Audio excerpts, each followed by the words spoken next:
I'm Bill Gross. I'm the LAProbate expert. I've got Patricia Castillo That's aquí right. de Downey, California.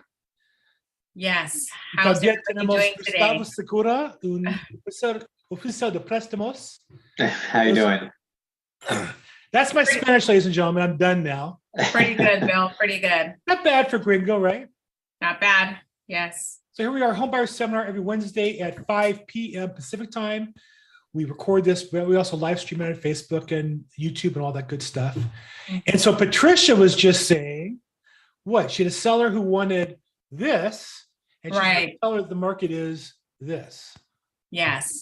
So just, interesting day today. I'm working with several buyers that are looking to get pre-qualified, and it's taking, maybe 2 or 3 borrowers to get on the application so that we can increase their purchase price. So had a buyer consultation today. And right now I just got off the phone with a seller that is trying to net out a certain amount because they have plans for that money, which I completely understand. When you're selling a home, it's like you're one shot to capitalize on the, on the market, on the equity, and use that money for your priorities. So she's got a list of priorities, but with the market, as you mentioned, the last 2 years, we were here. Now we're kind of settling down here. We can't ask for something that's not there. And that's what happens, when you see some of these homes that are having a 5% price reduction. It's something that we really have to look at as realtors, because of course we want to provide the best service and give everybody what they're asking for, especially sellers. But they're conditioned to seeing the numbers that were coming in within the last, month.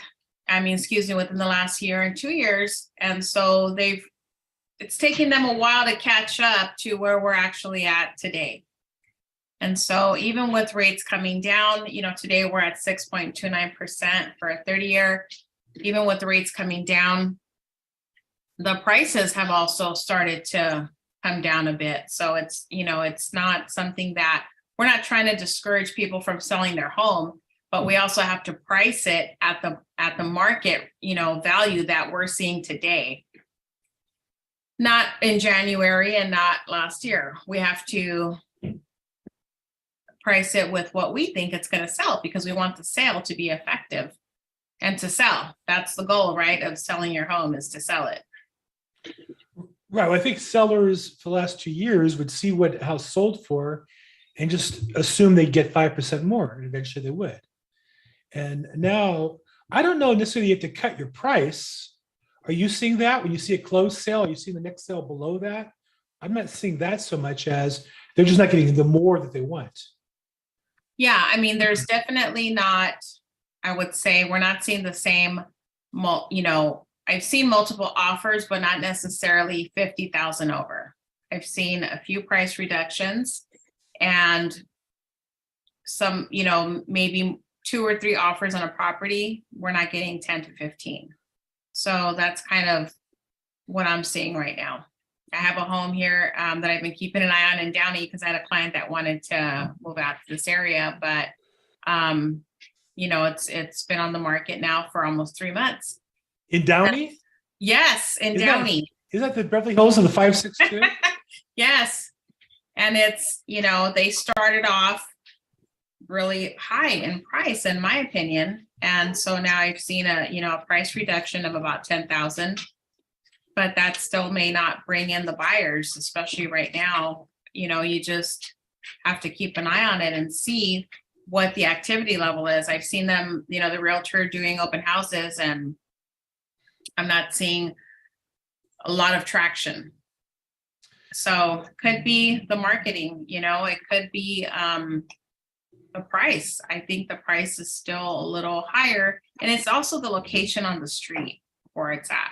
So that might be it too, because there's other homes in Downey that have sold within 2 to 3 weeks of going live. Right. Well, as I tell people, we don't get to choose what the property sells for. We get to set the price, and the market either agrees with us or disagrees with it, as evidenced by by offers, but we don't get to decide what it sells for. We just get to decide what we start the marketing at. Right. That's hard for customers to appreciate. Yeah.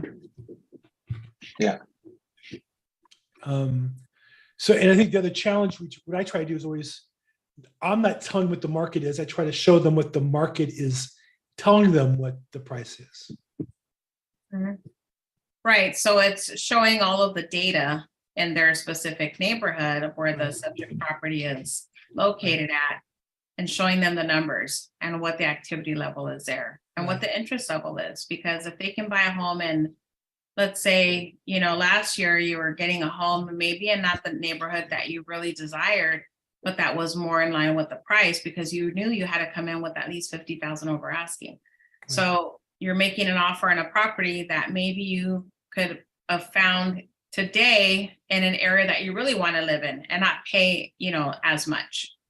But that's what we saw the last 2 years. You know, buyers had to offer more than they really wanted to or was in their budget, but they were really pulling out of, you know, their savings, their 401k to get into the property because there was a lot of demand, especially with the pandemic. Right. Well, so what do you see, you know, true or false, Gustavo? Every buyer wants to think they're getting a good deal. Yeah, true. In every sense of the world, you know, price of the house, rate, location, you know, and that everybody's buying at the low so that they later on can sell on the high end, right? So definitely, I'm seeing the same thing here where depending on the price point, depending on the interest level, they're either going right away or they are coming down, you know, whether it's 25, 50,000. One of them just went into escrow. It came down about $100,000. So, you know, that's a big chunk, you know, so I know, you know, as interest rates went up, it took a lot of the purchasing power out and people were just, you know, they were concerned about the payment. So it's normal. It totally makes sense. As it's starting to come down now, some people are coming in, but if it's going on the you know, it's trending downward, then I think the natural inclination of a lot of people is like, well, let's see how low it goes, right? And that's the hard part. When is that going to happen and when's the right time? That's why it's really important that we talk to people that you know, have to do something, not would like to. We all would like to buy $20 bills for $18. Mm-hmm. And every seller would like to sell their $20 bills for $22. Right. And that's the gap. But when somebody has to buy a house, they'll pay $20. And somebody has to sell a house, they'll accept $20. Yeah. So our job is to, you know, advise buyers where they're at, tell them what the market is. In the history of real estate, prices will come down annually once in 2008 and 9. Some people want to believe that's happening upcoming. I don't see that based on what's in front of us. It might, but based on the facts on the ground today. But if you're going to wait, my sense is you're going to wait for a long time because prices, and I know people waited in, you know, 2010, 11, 12, 13, 14, 15. Right. They're still waiting, and it's doubled since they started waiting process. Yeah.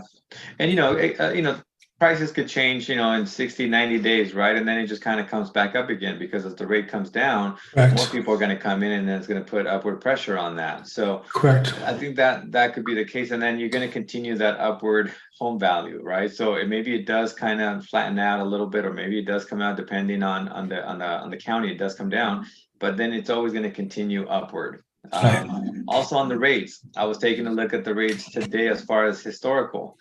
If I go back, you know, 20, 25 years, the rates that were in the 4s, 3.5 to 4.5, somewhere around there, that wasn't until recent, you know, like 2012, 13, 14, 15, you know, so, and then all of a sudden we had that drop of the pandemic, then we went up, and I think now it's going to come back down to around those 4 to 5%, a more typical scenario. So the good news is, I think last week we had a really nice drop in interest rates. Yeah. And rates have stayed there despite all the drama on the stock market. So buyers who are out looking for property today are, you know, benefiting from a nice rate drop. Have you seen, you know, are you getting customers repriced into the new market? And they gotta be happy. Right? If you were a month ago, you were at 7.25, and today you're probably about 6.25, right? Yeah, it's been about an interest 1 point drop. So yeah, that's exactly right. And we've given some purchasing power back into the buyer, so they feel good about that, or just being able to save them some more money. Next week we have the November inflation report coming out, and if that continues to be in a good positive number, then we're going to continue to see those inflation rates come down, and mortgage rates will follow after that. Right. So that's been exciting news, and I haven't seen much of that reported. The news is always so excited to talk about housing crashes and bubbles. Yeah. Very little about good news, I think, for buyers that rates coming down. I saw another piece of good news on the market that that the number of delistings was all-time high, meaning sellers aren't in a position where they have to sell. Mhm. Bad news is not cutting prices. Good news is they're just pulling off the market. But I think for a buyer, they need to understand that means the housing market is healthy, not unhealthy, right? On one hand, we all like to think, oh, it'd be great to buy when the market's crashing, but you don't know if it's crashing, it's going to continue to crash afterwards. But it looks to me like the market's fairly healthy right now. What do you see? Yeah, I think so too. I think it's definitely healthy. I think that, we got the highest levels of equity in houses. A lot of people have a lot of equity in there. I think some of them are like, hey, you know what? Can I cash that in, right? Can I sell it? And like you said, they don't have to sell. We've seen a lot of people going out of California, right? Being able to go somewhere else, being able to hold on to that equity, buy that house, and then be able to still have some money left over. Right. So it's not a foreclosures coming into the market. It's not people being, defaulting on their loan. It's not that. It's just like you said, people are on and off. They're testing the water, seeing what happens. If they don't get that offer, then they're going to hold on to it because they know they got $500,000, $600,000, $800,000 in equity in their house. Right.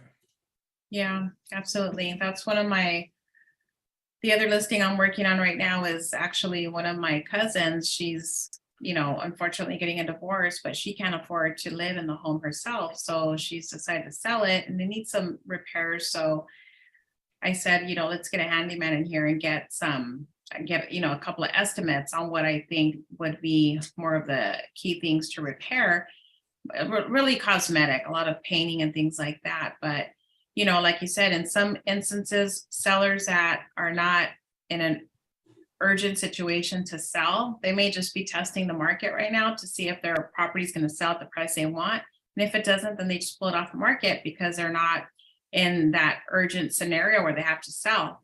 Now, with the client I'm working with right now, which happens to be my cousin, she is in a urgency to sell scenario. So we're going to get the home ready and then get it listed.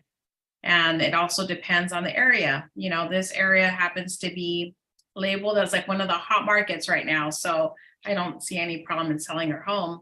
Good. And it just depends on, what your situation is and where the home is located. Because that's one of the things that we look at is the location.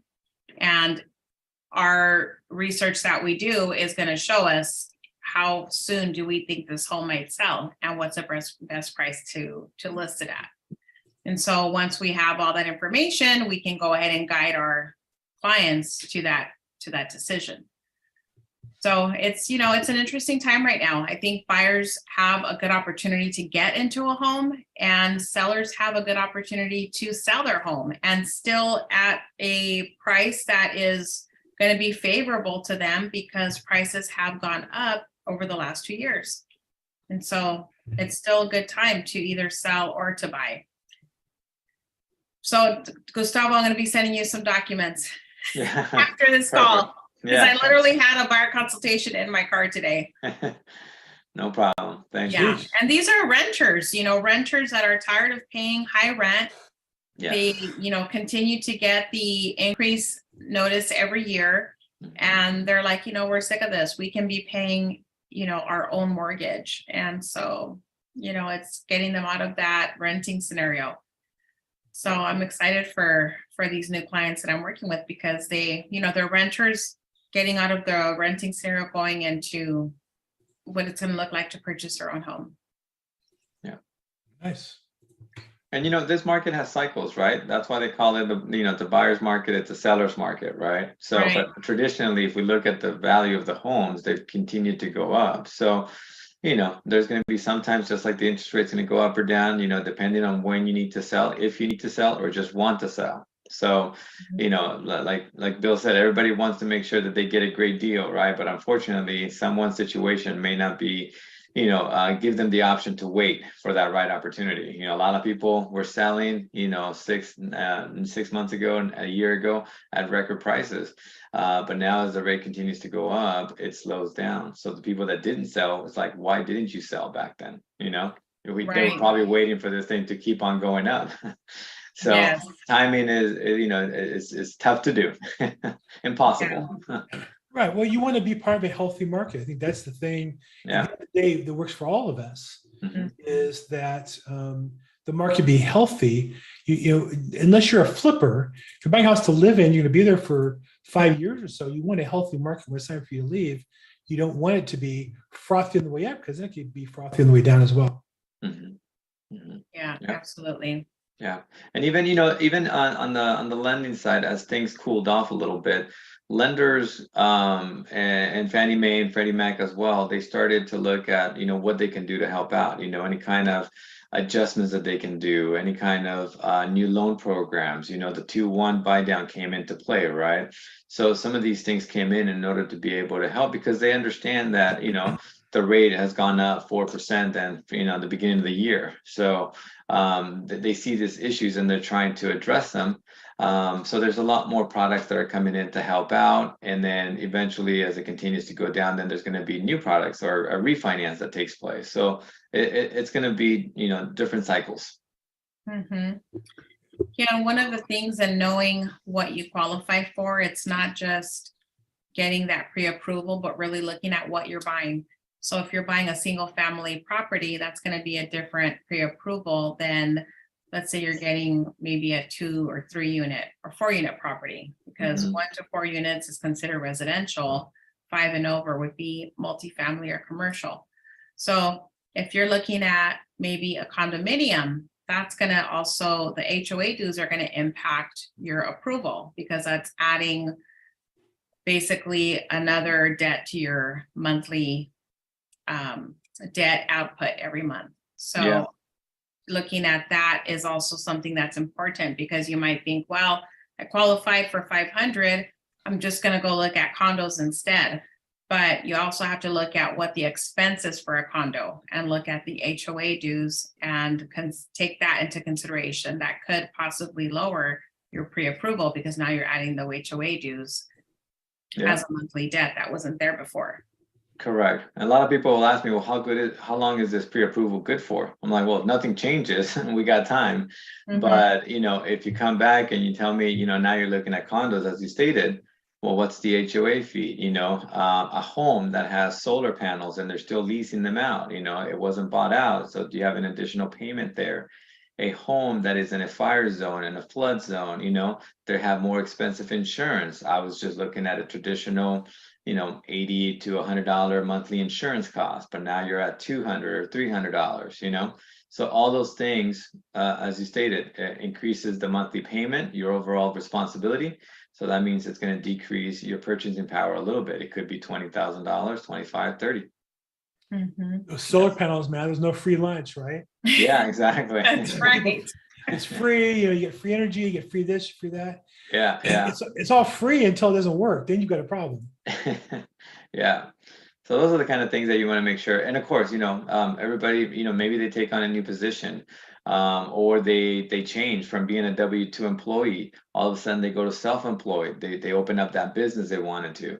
So all these little things affect your pre-approval, so whenever you have those, before you make those changes, big purchases, work changes, any of those things, definitely want to make sure you're consistently talking to your loan originator, to make sure that you're heading in the right direction without affecting your pre-approval. Yeah, or revising it, right? Because if you're thinking of getting out of the single family purchase and you're looking at maybe condos or townhomes, then it's revisiting that pre-approval and getting it refreshed to reflect that the potential for HOA. So would you normally estimate a general number, like maybe $300 for an HOA fee? Yeah, so I usually do that. I do about $250 to $300 depending on where they're buying. and then I said, okay, I think you're going to be around this and 350. I'm doing one right now where it's 350. They're looking down here in Orange County in a certain area, and I'm like, I think you're going to have a high HOA fee on those. So I just overstated a little bit. I like to be a little bit more conservative on that side, and then from there we can just kind of see what kind of properties they're getting at. And sure enough, they even pulled one where the HOA fee was $404. So Wow. that just eats right into their payment pre-approval. And also too, some lenders, not all of them, but some of them will price out a condo differently than a single family home. So the rate could be affected. I have wholesale partners right now that they're pricing in the same way, but sometimes they do go ahead and affect the pricing as well, the property type. Manufactured home, of course, definitely does. But when it comes to condo to a single family home, there might be some that's still affected. Yeah, and some HOAs might even have two, right? Mhm. Some buildings may have more than one HOA. They may have, A two county. HOAs. Yeah, they may have a county that's still, there's a bond out there that they're still collecting on. So yeah.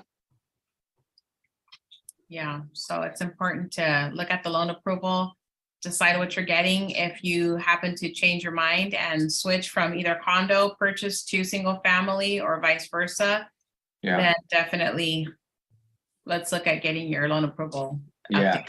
Communicate back. Don't just run with it, because then that could create some issues. Communication is the key. Yeah, Like in any exactly. business, any successful business, communication is the key. Yeah, I got an email real quick. I got an email this morning. It was like 7 a.m. It was a lead, and I was like, "Hey, I saw you online, blah blah blah. I need to get a loan quote. Here's my loan documents, And then I was like, "This is great." I replied back to him. I go, "I need to get on the phone with you. I need to talk at least for 5 minutes. I want to know what you're thinking. Are you buying a condo, a single family home? Is it an investment? Some of the things that they forget to mention in an email, because they just think, I already talked to someone else.